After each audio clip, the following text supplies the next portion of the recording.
ایک دفعہ کا ذکر ہے کہ ماریا نامی ایک بچی ایک چھوٹے سے شہر میں اپنے امی ابو کے ساتھ رہتی تھی۔ اس گھر میں ان کے ساتھ بہت ڈھیر ساری بلیاں بھی رہتی تھیں، تقریباً ہر رنگ، ہر نسل کی، کالی، سفید، بھوری، سنہری بالوں والی پیاری پیاری سی بلیاں۔ ماریا کا گھر ارد گرد کے لوگوں میں بلیوں کے گھر کے نام سے مشہور تھا۔ علاقے کے لوگ حیران ہوتے کہ اتنی بلیاں ایک ساتھ۔ بلیوں کے ساتھ ان کے ننھے منھے بچے بھی اس گھر میں اچھلتے کودتے نظر آتے۔ اس کے ابو کو جب بھی کام سے فرصت ملتی تو وہ بھی اپنی بیٹی کے ساتھ ان بلیوں کی ضیافت کا اہتمام کرتے۔ ماریا کا معمول تھا کہ پہلے اپنی پڑھائی لکھائی کے کام سے فارغ ہوتی اور پھر اپنی بلیوں کے ساتھ کھیلتی، انہیں گرم دودھ میں روٹی بھگو کر کھلاتی۔ ماریا کی امی جس طرح اپنی بیٹی کو موسم کی سختیوں سے بچاتی تھیں، بالکل اسی طرح بلیوں کا بھی خیال رکھتی تھیں۔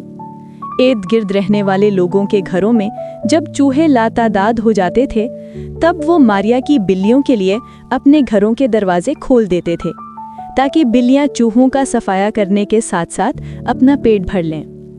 بلیوں کے اس کام کے انعام کے طور پر ان کے بچوں کو دودھ ملائی بھی کھلائی جاتی۔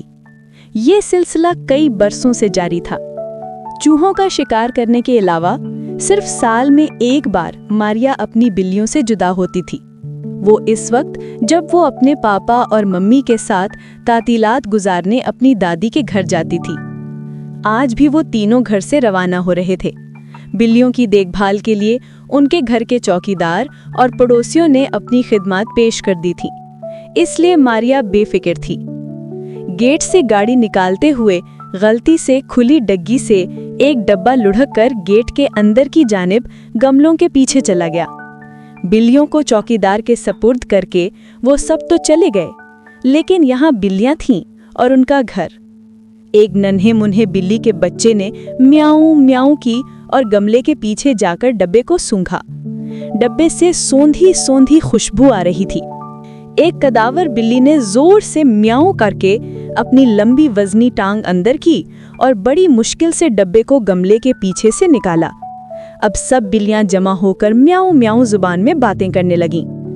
ایک بے حد خوبصورت بلی نے کہا، گھر پر اس وقت کوئی فرد نہیں، میں اب وزیر اعلیٰ نہیں بلکہ وزیر اعظم ہوں۔